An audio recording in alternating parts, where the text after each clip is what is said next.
everyone, I'm Rebecca and welcome back to my channel.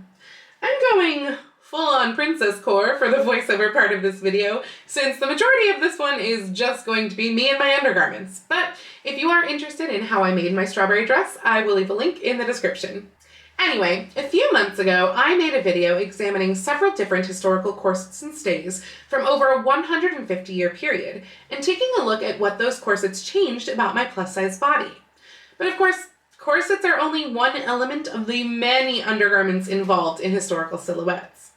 So today, I want to take a look at what all of the other undergarments do to change your shape in different eras.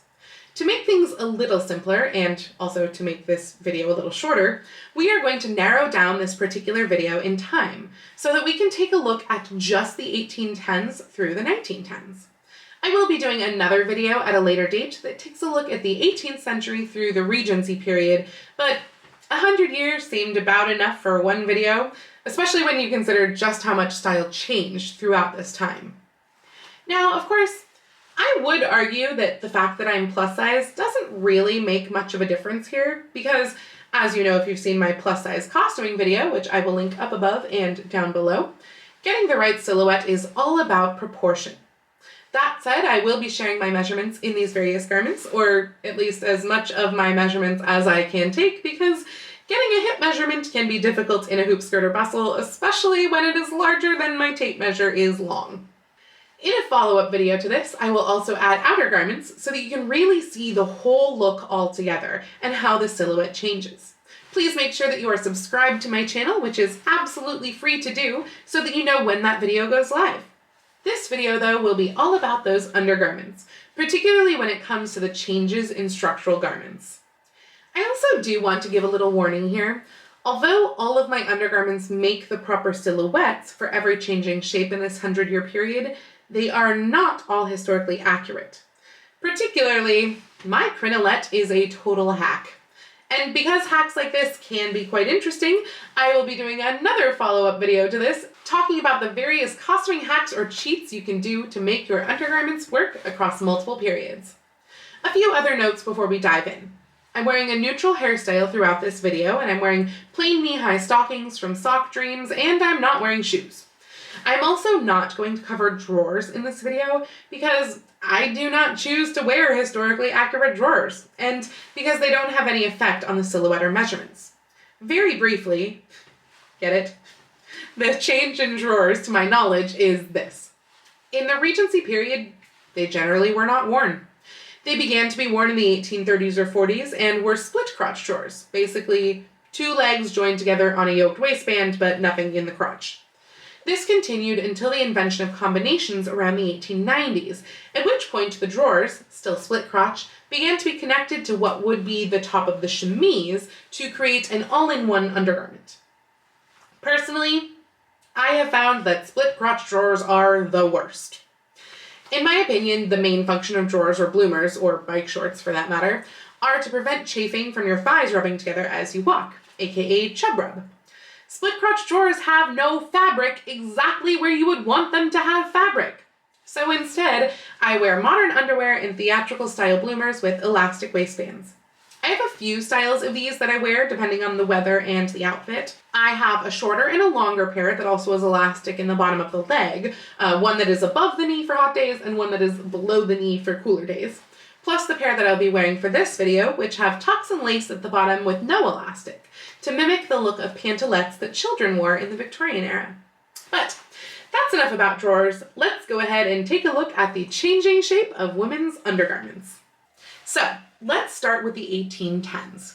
In the 1810s, you start with a simple shift, and over that, for plus sizes especially, is a long line corset or stays. The term starts to change from stays to corset during this era, so I'm going to use them interchangeably. This corset is not highly boned, and in fact, my corset only has boning in the center front and center back, and a couple pieces in the sides.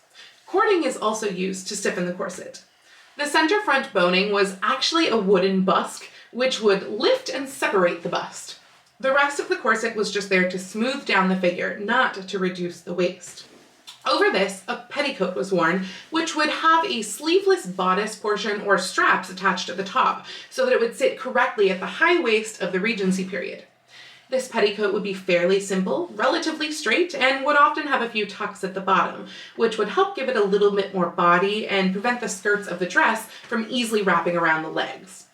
In Regency undergarments, my measurements are bust, 45.75 inches or 116.5 centimeters, waist, 40.25 inches or 102 centimeters, and hips, 55 inches or 139.5 centimeters. I wear these exact same undergarments for the 1800s, 18 teens, and most of the 1820s until about 1827 or so. At this point, the skirts have widened enough that different petticoats are needed. And if you are interested in learning even more about the later 1820s and 1830s styles, I will link my recent 1830s fashion evolution video up above and down below. Once we hit 1827-ish, I make the following changes. Generally, I try to tighten the waist of this corset just slightly, as dress waistlines are starting to move downwards. I also change out the Regency style petticoat with straps for other petticoats. First, I put on a corded petticoat. Corded petticoats are still made of straight panels, with the tops gathered into a waistband, but the body of the petticoat is filled with cording. This can be made in two ways. One, this petticoat can be 2 layers, and channels can be sewn through both layers at once and cording run through those channels. And 2, it can be one very long layer and a bunch of tiny tucks can be made just large enough to contain cording inside them. Mine is made with the 2-layer method. A corded petticoat does a nice job of adding body, but it's not enough on its own. For the late 1820s through very early 1830s, I add this starched shortened petticoat with a ruffle around the bottom, which was actually made out of a bed skirt. This helps to give more body and makes sure the cording doesn't show through your outer skirt. I wish I had a way to actually measure the space my skirts are taking up through all of these eras, but unfortunately, I'm just not sure how to achieve that. Hopefully you can tell just how much space my changing petticoats take up in the framing of the shots to see just how much wider those skirt shapes get. I add sleeve supports, which I currently have just slipped onto my arms for the sake of this video, but which would actually be tied into the arm size of the dress. Mine are made of cotton, stuffed with fiberfill batting, so they're quite light while still being super poofy. In the late 20s and very early 1830s, my measurements are bust 45.75 inches or 116.5 centimeters, waist 39.25 inches or 99.5 centimeters, and hips 58.5 inches or 148.5 centimeters. A quick note on the 1830s, if you are not well endowed in the posterior, like I am, you also may want to add a very small bum pad between your corded petticoat and your other petticoat. However, I have never felt that I need this pad to achieve the correct silhouette. For the later 1830s and early 1840s though, this skirt shape just isn't enough. For this era, the smaller short petticoat is removed, and I instead wear this floofy, multi-tiered ruffled petticoat, which is starched for even more body. I do not believe these petticoats were accurate for this era though. As far as I know, petticoats like this did not become common until the 1850s. However, it spares me having to wear multiple starched petticoats, which is what they would have done in this era. In the late 1830s and early 1840s, my measurements are bust 45.75 inches or 116.5 centimeters, waist 39 inches or 99 centimeters, and hips 60 inches or 152.5 centimeters. In the mid-1840s, the corset shape changes. Now, I do not actually have a corset from the 1840s or the 1850s, but they are closer in shape to corsets of the 1860s than those of the 1830s. So for my 40s and 50s costumes, I switched to my 1860s corset. Mostly, the difference is that the earlier corsets tend to have a higher bust point, and the hip spring is a little bit less, so they create a long torso shape. I'm also wearing this corset over a chemise as opposed to the simple shift. This chemise is built onto a wide yoke neckline, though, to be perfectly honest, I don't know when exactly in the mid-Victorian era this change of shifts to chemises started to happen. With this new corset shape, I'm returning to the same petticoats as I was wearing in the 1830s and early 1840s. Now, my measurements are bust 47.75 inches or 121.5 centimeters, waist 37 inches or 94 centimeters, and hips about 61 inches or 155 centimeters. A big difference from the shape that I was getting with the previous corset. This will remain the same with slight variations of the corset shape and, generally speaking, piling on even more petticoats until we reach 1856 and the invention and popularization of the crinoline. Now, I have to admit, I really don't do much in the late 1850s or early 1860s. I have two costumes from this era, and one of them is actually the second historical costume I ever made back in 2010. Sometimes, for my 1850s costumes, I will wear them without hoops. For example, my sheer dress can be worn over the corded petticoat and ruffled petticoat combo with an additional plainer petticoat added on top so that you don't see the ruffles through the sheer skirt fabric. And this additional petticoat adds about a ½ inch to my waistline, but it doesn't make any other changes. Otherwise, if I want to use hoops for the late 1850s, my crinoline stand-in type item is admittedly not great. If I need round hoops of this era, I use this hoop skirt, which I bought in 2009 at Scarborough Ren Fair to wear with Ren Fair stuff. It does not actually fit me correctly in the waist and hips, and for the last few years I've commandeered it to use as part of my Franken crinolette, which I will talk about more soon. Actually, crinolines of this era were generally cage style, made of many rows of narrow wire, like this example from the Met Museum. They would bell out more over the hips, but would be round all the way around, until a little later in the 1860s. I'm honestly not even bothering with measurements of this one, or actually putting it on, since I don't want to break up my Franken crinolette, because this hoop does not fit me right, and therefore cannot actually give me the proper hip shape they would have had in this era. So, in other words, let's skip to the later 1860s. In the mid-1860s, around 1864-ish, hoops started to change from their rounded shape to a more elliptical shape, where the front of the skirt was closer to the legs than in the back, and the back created a lovely sloping effect down to the hem. They also got even larger. I made this elliptical cage crinoline back in 2012 using twill tapes and hoop steel, and wow, it was quite a process. Over this is worn a petticoat or two, because it is a big no-no to see the hoop steel through your dress, so you always want to soften that line. This rule goes for anything using hoops, whether that's 18th century peignets, the cage crinolines of the mid-Victorian period, or bustles a little later on. I have two later 1860s dresses. For my day dress, I wear one petticoat over these hoops, which has a single ruffle around the bottom. For my ball gown, I will sometimes top the cage crinoline with my multi-tiered ruffled petticoat to really get that extra oomph and put the single ruffled petticoat on top of that. In the mid to late 1860s, with the cage crinoline and single ruffled petticoat, my measurements are bust 47.75 inches or 121.5 centimeters, waist 37.5 inches or 95 centimeters, and hips 62 inches or 157.5 centimeters. Now it's time for things to start shifting shapes much more quickly. We are moving into the very end of the 1860s here and the beginning of the 1870s, and it's time for a new corset shape and new chemise. The chemise is now a sleeveless style that sits on the shoulders instead of the off-the-shoulder yoked chemise that I was wearing previously. The corset I'm now wearing is technically a pattern from 1876, but I actually use it for everything from the 1870s through the 1890s. It has a softer belly shape and a slightly higher bust than the 1860s corset. I prefer to use this for the very early 1870s looks, but you could easily wear an 1860s corset here as well until about 1874. At that point, you will no longer want that level of hip spring since skirts start to get a little closer to the hips. Speaking of which, let's look at the skirt supports. The elliptical hoop shape keeps moving even farther to the back in the very late 1860s, and by around 1868 to 1869, it has evolved into a crinolette, which is a structural garment that is kind of a hoop and bustle hybrid. Okay, actually, not kind of, that's exactly what it is. It's a transitional garment that is literally between a hoop and a bustle.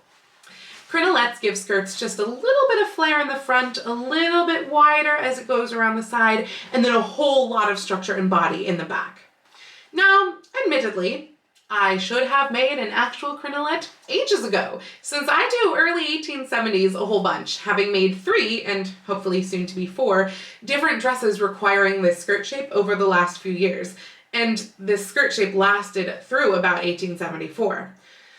But instead, I am still using my rigged up Franken crinolette, which is literally that old store-bought hoop skirt pinned to a short, wide bustle I made in 2011 for my Jane costume from Disney's Tarzan. The hoop is pulled up and out in back because of the bustle, and the two together create the appropriate crinolette shape. I do plan to make an actual crinolette this year, probably using the diagram from Prior Attire's first book, so I hope I actually stick to that plan. Worn over the top of all of this is a relatively plain corset cover and a ruffled petticoat made of cotton organdy. I don't wear corset covers with all of my 1870s through 90s outfits, mostly because I tend to find that the corset cover that I have, which is actually a top from Old Navy circa 2012, really doesn't do that great of a job at smoothing things out, and I don't wear historical costumes enough that it could really serve the function of protecting the corset from the bodice and vice versa, which was the other function of a corset cover. So sometimes I wear it and sometimes I don't, depending on my mood and what outer garments I'm wearing. The organdy petticoat, though, is an absolute necessity, as the organdy ruffles help to hide this whole mess of skirt supports underneath, as well as smooth out those rigid wire shapes of the hoops. In this 1868 to 1874 era, my measurements are bust 46.5 inches or 118 centimeters, waist 38.75 inches or 155 centimeters, and hips 68 inches or 172.5 centimeters. Starting at about 1874, the wide-backed skirt shapes begin to no longer be popular. The skirts start to get a little narrower and the crinolette is replaced with other bustle shapes. There are so many shapes of bustles used throughout the 1870s and 80s. One of the most popular and most commonly recreated today is often referred to as the lobster tail bustle. The lobster tail bustle with a ruffled petticoat over it makes a good skirt shape for about 1874 to 1876, but don't worry, we will see it return when we get into the 1880s. This petticoat, by the way, which is a different ruffled organdy petticoat than the one I was just wearing, really needs to be replaced, if you can't tell. I made it out of cotton organdy in 2014, but most of the organdy sizing is completely gone at this point. I have starched it to give it more body, but it's also definitely a little shorter than it should be, and it's too small around the hips. For this very short-lived bustle era, my measurements are bust 46.5 inches or 118 centimeters, waist 39.5 inches or 100.5 centimeters, and hips 62 inches or 157.5 centimeters.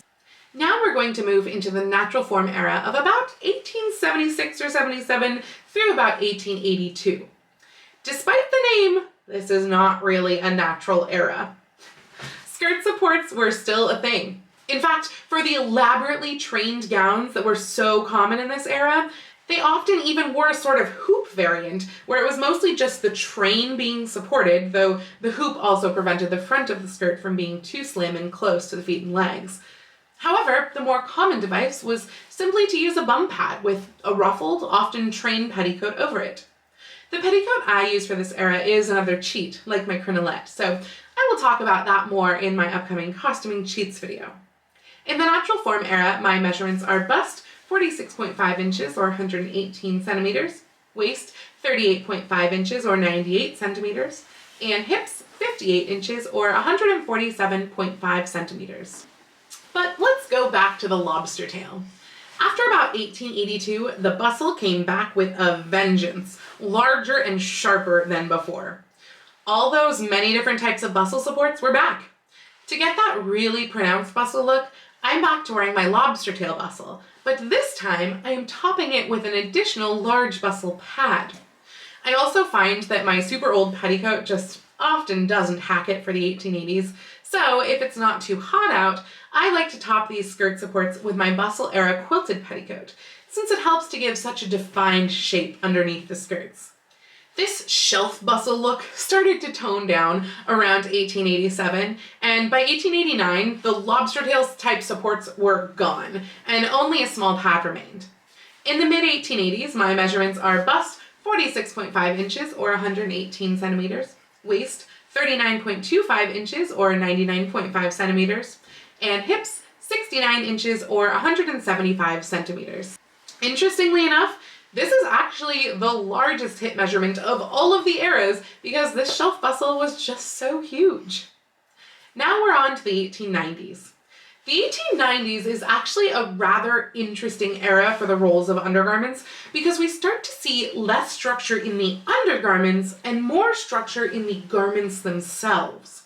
For example, whereas in the 1830s, the large sleeves were supported with those separate sleeve puffers, the large sleeves of the 1890s often had netting or crinoline built right into the sleeve itself. Likewise, skirts had horsehair braid or horsehair canvas, tarlatan, velvet, or other such stiffer, heavier fabrics around the inside and bottom edge of the hem, which meant that the petticoat or petticoats didn't have to do all of the work. For the 1890s, I'm wearing the exact same undergarments that I wore for the natural form era, with the same petticoat and the same small bum pad underneath the petticoat, so my measurements here are exactly the same as they were for natural form. My petticoat has an optional train extension for evening wear too, which I'm currently wearing and which I wore for the natural form era also, to help support the trains of that era. In the natural form era, this extension could be worn with both day wear and evening wear, but in the 1890s, it's really only needed for evening wear. I will talk more about this train extension and the other changes I make to this petticoat in order to wear it for multiple eras in my upcoming cheats video. So, let's move into the turn of the century and take a look at the 1900s. The 1900s were all about those curves, but they didn't care if you didn't have curves naturally. Their solution? Pad out your body to give yourself that perfect Gibson girl silhouette. Padding was often employed under the corset, particularly for the bust, but extra width was also utilized outside the corset in the form of roughly corset covers and bum pads. Making the bust and hips look larger instantly makes your waist look smaller and really helps to achieve that S-bend silhouette. I have bust pads inside my corset, and I am also wearing this sort of crescent-shaped bum and hip pad to really give me those curvy Edwardian hips. Along with this shaping, at least one petticoat was worn that was often somewhat slim over the hips and flared out into much more volume at the hem, usually with a deep ruffle along the hem. I'm wearing the same petticoat here that I wore in the 1890s and the natural form era, though here I am wearing it without the train extension. With all of this extra roughly and padded volume, my measurements are bust 52 inches or 152 centimeters, waist 38.25 inches or 97 centimeters, and hips 57.5 inches or 146 centimeters. My bust here is larger by far than any other era. Now, let's move into the final era for this video, completing our 100-year journey, and take a look at the 19-teens. For the sake of simplicity, we are going to stop with the early 19-teens because fashion actually changed quite a lot and quite quickly throughout the decade. I think for most of us though, when we think of the 19-teens fashion, we think of Titanic era, aka 1912 or thereabouts. Here, it was all about a pronounced bust with slim lines from underbust to hem.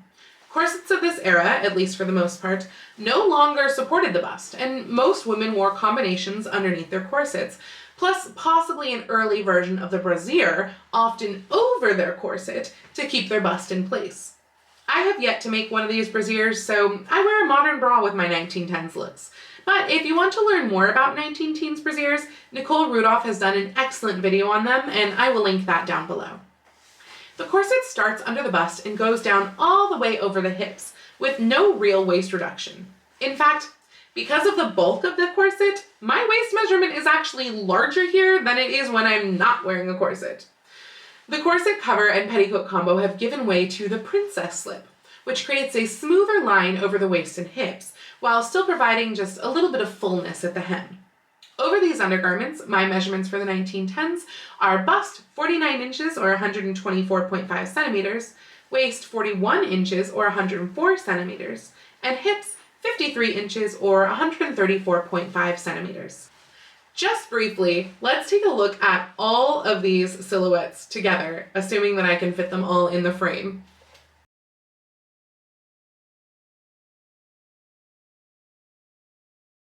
I hope that this examination of the changing shape of historical undergarments on a plus-size figure was interesting and helpful for you.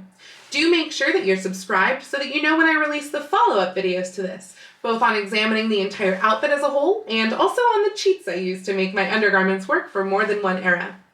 Did you learn anything new from this video, or is there anything that you would like me to cover or go more in depth on in future videos? Please let me know in the comments. If you liked this video though, please make sure to click the thumbs up icon, and if you'd like to see more videos like this from me, like those follow-up videos, please do be sure to click subscribe and the little bell icon to be notified every time I post a new video. I do post videos here on YouTube twice a week, with my sewing vlogs on Tuesdays and other costuming content like this out on Saturdays, but I post every day over on my Instagram, so please be sure to follow me on Instagram. That's at Lady Rebecca Fashions. And if you'd like to support all of the work that I do on this channel, I do have a link to my Patreon and my Ko-fi accounts down in the description below. Speaking of which, I would like to give a special shout out to my Edwardian level patrons, Heidi, Mia Q, and Sharon. Thank you all so much for joining me today. Have a wonderful week, and I will see you very soon in my next video. Happy sewing!